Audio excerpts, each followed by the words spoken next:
नमस्कार, खास खबर .com में आपका स्वागत है। मैं हूं आपके साथ सैयद हबीब। आज हम चर्चा करने वाले हैं राजस्थान की सियासत पर। हमारे साथ मौजूद है खास खबर .com के editor in chief Giriraj Agrawal ji. पिछले एक सप्ताह से राजस्थान में पुलवामा शहीदों की वीरांगनाओं के मुद्दे को लेकर आंदोलन चल रहा है। बीजेपी इसको लेकर आंदोलन कर रही है, सरकार अपना पक्ष रख रही है। तो वीरांगनाओं को लेकर और शहीदों को लेकर जबरदस्त सियासत जारी है। तो गिरिराज जी, मैं आपसे ये जानना चाहता हूँ कि आखिर बीजेपी और कांग्रेस को इस मुद्दे पर सियासत करने की जरूरत क्यों पड़ी? वो वैसे भी हल निकाल सकते थे आपसी बातचीत से। देखिए, जैसा कि आपने कहा कि शहादत का और वीरांगनाओं का मामला बहुत ही भावनात्मक है। देश के हर नागरिक से यह मामला जुड़ा हुआ है। देश का हर नागरिक शहीदों के प्रति अपार श्रद्धा रखता है, उनके परिवार के प्रति विशेष सम्मान रखता है। चूँकि अब राजस्थान विधानसभा के चुनाव नज़दीक हैं, 2-4-6 महीने ही बाकी रह गए, तो दोनों ही दल भाजपा और कांग्रेस चाहते हैं कि वो अधिक से अधिक वोटों को अपनी तरफ खींच सकें, और वोटर्स को अपनी तरफ खींचने के लिए भावनात्मक मुद्दे ज़्यादा कारगर होते हैं। तो इसलिए बीजेपी भी और कांग्रेस भी दोनों ही ये प्रयास कर रहे हैं कि इस मुद्दे को कैसे बनाया जाए जिससे लोग हमारी तरफ आकर्षित हों। तो मेरा अगला सवाल ये है आपसे कि डॉक्टर किरोड़ी लाल मीणा इस पूरे आंदोलन के केंद्र में है। वही वीरांगनाओं को लेकर सचिन पायलट के घर के बाहर धरने पर बैठे थे, और उसके बाद पुलिस ने उनके ऊपर बल प्रयोग किया और उनको अस्पताल ले जाना पड़ा। और भाजपा अब एग्रेसिव हो गई इस मुद्दे को लेकर, सभी जगह प्रदर्शन वगैरह कर रही है। जहाँ तक सचिन पायलट, इसमें एक और बात है कि सचिन पायलट ने भी अशोक गहलोत पे उस एग्रेसिव तरीके से तो उन पर हमला नहीं बोला है, लेकिन उन्होंने ये बात जरूर कही है, क्योंकि ये भावनात्मक मुद्दा है और इस मुद्दे पर वीरांगनाओं की जो भी मुद्दे मांग है वो हल करना दूसरी बात है, लेकिन एक बार वीरांगनाओं से बात करनी चाहिए थी। वो बात नहीं की गई और आंदोलन इतना बड़ा खड़ा हो गया। तो इसको आप किस नज़रिए से देखते हैं? देखिए, किरोड़ी लाल मीणा की जो आपने बात की, जो सांसद हैं, वो एक बात में माहिर है कि जनता की नब्ज को पहचानने में वो माहिर हैं। वो ऐसे मुद्दों को लेकर के सामने आते हैं जिससे अधिकतम लोग उनके साथ में जुड़ सकें, और वो कहीं ना कहीं अधिकतम लोगों को प्रभावित करने वाले मुद्दे होते हैं। चाहे अभी बीच में युवाओं के बेरोजगारों का मामला रहा हो, या पेपर लीक का मामला रहा हो, या वीरांगनाओं का मामला हो। किरोड़ी लाल मीणा ने जो मुद्दा उठाया उसको हमें थोड़ा सा समझना पड़ेगा कि उनकी मूल मांग ये थी कि जब शहादत हुई थी तो सरकार के मंत्री वहाँ गए थे, वहाँ पर उनकी शहादत में जो है सरकार की ओर से नमन करने, और वहाँ उन्होंने उनको एश्योरेंस दिया था कि शहीद के परिवार को जो पैकेज मिलने वाला है या जो नौकरी मिलने वाली है वो उनके परिवार में किसी एक सदस्य को दी जाएगी। अब ये नौकरी परिवार के एक सदस्य को नियमानुसार दी जा सकती थी या नहीं दी जा सकती थी, ये देखने का काम मंत्रियों का था कि उनको आश्वासन देने से पहले वहाँ पर इस बात की स्टडी करके जाना चाहिए था कि ये पॉसिबल भी है या नहीं है। तो वीरांगनाओं की उसी बात को लेकर के किरोड़ी लाल मीणा आगे बढ़े और वीरांगनाओं को लेकर के आए और उन्होंने एक आंदोलन शुरू किया।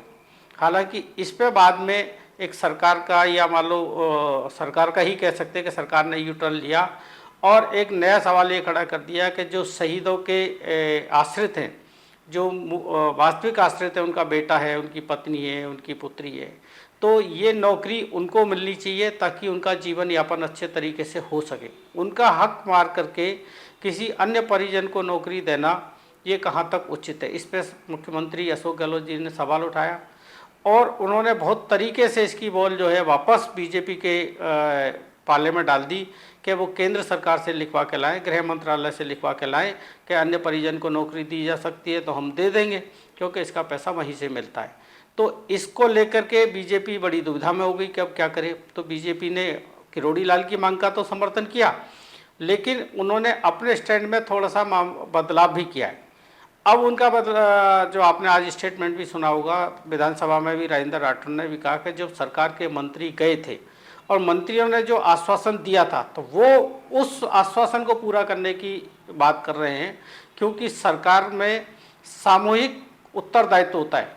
चाहे मुख्यमंत्री बोले, चाहे मंत्री बोले, या कोई और बोले, तो उसको यही माना जाता है कि सरकार का ही आश्वासन माना जाता है। तो सरकार ने जो आश्वासन दिया उसको पूरा करना चाहिए, ये बीजेपी की मांग है। हालांकि अशोक गहलोत ने भी बड़े भावनात्मक तरीके से ये कहा है कि भाई शहीद के जो आश्रित हैं उनका हक क्यों मारा जाना चाहिए। तो ये भी एक बड़ा मतलब विचार का विषय है, क्योंकि पिछले दिनों में आपने देखे होंगे, हमने ऐसी कई कहानियाँ, कई ऐसे किस्से सामने आए। जब शहादत हुई, शहादत के बाद वीरांगना को पैकेज मिला, उसके परिवार को पैकेज मिला, पेट्रोल पंप मिले, ज़मीन मिली और मिली, तो परिवार के कुछ लोगों ने वो ज़मीन और जो है पैकेज है वो सब ले लिया, और बाद में जो शहीद की वीरांगनाएँ और उनके बच्चे हैं वो जो है निकाल दिए गए घर से, या वो दर दर की ठोकरें खा रहे। इस तरह के किस्से भी हमें सुनने को मिले हैं। तो अगर हम इस दृष्टिकोण से देखें तो सरकार का स्टैंड हमें कहीं ना कहीं सही लगता है कि भाई जो शहीद है, जिसने अपनी जान गंवाई है, उसके जो बच्चे हैं, उसकी जो प्रति जिम्मेदारी थी अपने परिवार के प्रति, अपने उसके प्रति, तो वो पूरी होनी चाहिए। उसका परिवार जो है सम्मानजनक तरीके से अपना जीवन जी सके, उसके बच्चों की अच्छी शिक्षा दीक्षा हो सके।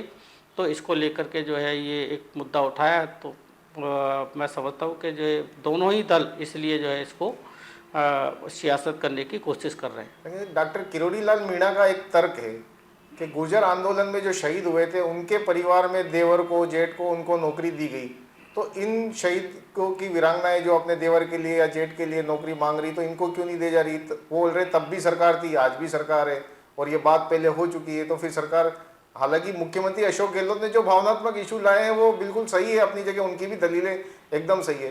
तो किरोड़ी लाल मीणा के इस तर्क से आप कितना सहमत है सर? आपने पहले गुर्जर आंदोलन को भी काफ़ी लंबे समय तक कवर किया है, और शहादत को भी देखा है, और शहीदों के आंदोलन को भी देखा है। देखिए, आपने जो कहा इसमें कि उन्होंने गुर्जर आंदोलन के शहीदों की बात की है, यहाँ हमें थोड़ा सा समझने की ज़रूरत है और हमें फ़र्क करना पड़ेगा कि गुर्जर आंदोलन की जो शहादत थी वो एक समाज की मांग को लेकर के शहादत थी, और उसमें उन्होंने एक अपने समाज की उन्नति को लेकर के एक शहादत थी। लेकिन जो वीरांगनाओं की जो शहादत है वो देश के लिए शहादत है, उनकी सीमा पे उन्होंने अपनी प्राण गंवाए हैं, भारत माँ की रक्षा करते हुए उन्होंने प्राण गंवाए हैं। तो आप भी समझते हैं, मैं भी समझता हूँ कि देश से बड़ा कोई नहीं हो सकता, देश सबसे बड़ा है, और जिसने देश के लिए शहादत दी है उसकी शहादत का ज़्यादा हमें लोगों को सम्मान करना पड़ता है। तो वो उसमें और गुर्जरों वाली जो शहादत है उसमें, दोनों में हमें थोड़ा अंतर करना पड़ेगा। ठीक है कि उसमें उनके परिवार के लोगों को नौकरियां दी, सरकार ने दी नौकरी, ठीक है, उस समय की उनकी डिमांड होगी। लेकिन इसमें कहीं ना कहीं हमें ये देखना पड़ेगा कि जो शहीद है, जैसी की बात की जा रही है, जो शहीद हुआ है उसकी बीवी है, उसके बच्चे हैं, उनका भविष्य का क्या होगा, उनके भविष्य के प्रति भी हमें चिंता रखनी पड़ेगी। ये बात बिल्कुल सही है सर। लेकिन जो किरोड़ी लाल मीणा का आंदोलन है, सियासी रूप से क्या किरोड़ी लाल मीणा ने बीजेपी को कोई संकट में डाल दिया इस मुद्दे को उठा के? क्योंकि जो आंदोलन किरोड़ी लाल मीणा के पक्ष में बीजेपी ने किया था, वहाँ प्रदेश अध्यक्ष सतीश पूनिया के खिलाफ नारेबाजी हो गई, तो वहाँ बीजेपी दो भागों में बंट चुकी है, ऐसा लगता है आपको? देखिए, जो आप बीजेपी की बात कर रहे हैं, बीजेपी हालांकि कैडर वाली पार्टी मानी जाती है, और बीजेपी में बार बार एकजुटता की बात कही जा रही है। लेकिन आपने भी देखा होगा कि इस समय राजस्थान में पिछले कुछ समय से अलग अलग 3-4 पावर सेंटर बने हुए हैं। पूर्व मुख्यमंत्री वसुंधरा राजे अपना अलग शक्ति प्रदर्शन कर रही हैं, किरोड़ी लाल मीणा अपने अलग आंदोलन लेकर के अलग अपना शक्ति प्रदर्शन कर रहे हैं। प्रदेश अध्यक्ष सतीश पूनिया जो है वो अपने पार्टी के कार्यक्रमों को लेकर के एक अलग अपनी सियासत और अलग शक्ति प्रदर्शन कर रहे हैं। तो इस तरह से इस समय राजस्थान में अलग अलग जो है पावर सेंटर हमें दिख रहे हैं, और जो दिख रहे हैं तो ये कहीं ना कहीं बीजेपी के लिए एक संकट खड़ा कर रहे हैं, जो केंद्रीय नेतृत्व भी इस बात को समझ रहा है। केंद्रीय नेतृत्व इन चीज़ों को ढकने की कोशिश कर रहा है कि नहीं अलग अलग पावर सेंटर नहीं पार्टी के कार्यक्रम में, बट उनको मालूम है कि ये अलग अलग जो गुटबाजी जो दिख रही है ये कहीं ना कहीं पार्टी के लिए नुकसानदायक है, और इसको लेकर के अब कवायद भी शुरू कर दी है केंद्रीय नेतृत्व ने कि इन अलग अलग गुटों से बात करके और ऐसा मैसेज दिया जाए कि भाजपा में गुटबाजी नहीं है और सब लोग जो है एकजुट होकर के अगले चुनाव लड़ने की तैयारी में है। आपको क्या लगता है सर, अब बीजेपी का अगला स्टैंड क्या होगा? जो आपने जैसा कि अभी मैंने बताया कि बीजेपी का अगला स्टैंड अभी कोशिश यही रहेगी कि जो अलग अलग धड़े हैं, अलग अलग जो शक्ति प्रदर्शन कर रहे हैं, केंद्रीय नेतृत्व से बात करेगा, इनको एक जाजिम पर बिठाने की कोशिश करेगा और इनके आपसी मतभेदों को कुछ दूर करने के प्रयास किए जाएंगे और जल्दी ही कहीं ना कहीं ये मैसेज देने की कोशिश की जाएगी कि नहीं, सब पार्टी एकजुट है और सभी लीडर्स एकजुट मिलकर के एक जाजिम पर आ चुके हैं और सब एक ही नेतृत्व में सिर्फ कमल के फूल के लिए जो चुनाव लड़ेंगे और उसी के लिए सब काम करेंगे। अब ये कितनी सफल हो पाती है बीजेपी की रणनीति, ये आगे देखने वाली बात हो। हम शहीदों की सियासत पर फिर लौटते हैं सर। इस पूरे मामले को राजस्थान के कांग्रेस के प्रभारी सुखजिंदर सिंह रंधावा ने आज नया ट्विस्ट दे दिया है। उन्होंने आज मोदी के खिलाफ बयान दिया है कि पुलवामा अटैक के मामले में मोदी जी का कोई रोल था तो उसकी जांच होनी चाहिए और सामने आना चाहिए कि आखिर इतने सालों में भी पुलवामा अटैक की जांच क्यों नहीं हो पाई और दोषी अब तक क्यों नहीं पकड़े गए। तो इस सुखजिंदर सिंह रंधावा के इस बयान के क्या मायने हो सकते हैं?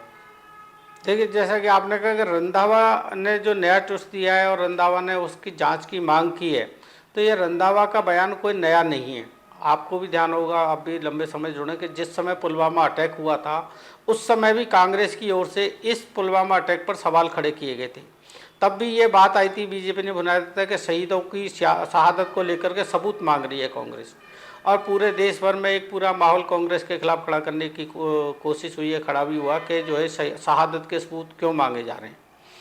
पुलवामा हमले को लेकर के कांग्रेस ने पहले भी सवाल उठाए थे कि पुलवामा में जो पाकिस्तान की ओर से अटैक किया गया था उसमें हमारे कई लोग शहीद हुए थे, और उसके बाद जो केंद्र सरकार ने सर्जिकल स्ट्राइक की थी, उस सर्जिकल स्ट्राइक को लेकर के जो है कांग्रेस ने सवाल खड़े किए थे और ये कहा था कि सर्जिकल स्ट्राइक कहीं ना कहीं प्रश्न चिन्ह खड़ा हो रहा है कि ये जो है बनावटी है या ये है, और उसके सबूत मांगे गए थे। पुलवामा अटैक को लेकर के कांग्रेस ये भी कहती रही है कि चूँकि विधानसभा चुनाव नज़दीक थे तो इसलिए ये चुनावों को देखते हुए वो करवाया गया था। मैं जो समझता हूँ कि अटैक कोई नहीं करवाता, कि कौन जानबूझ करके एक दुश्मन देश से अपने ऊपर अटैक करवाना चाहेगा? कोई नहीं करवाना चाहेगा।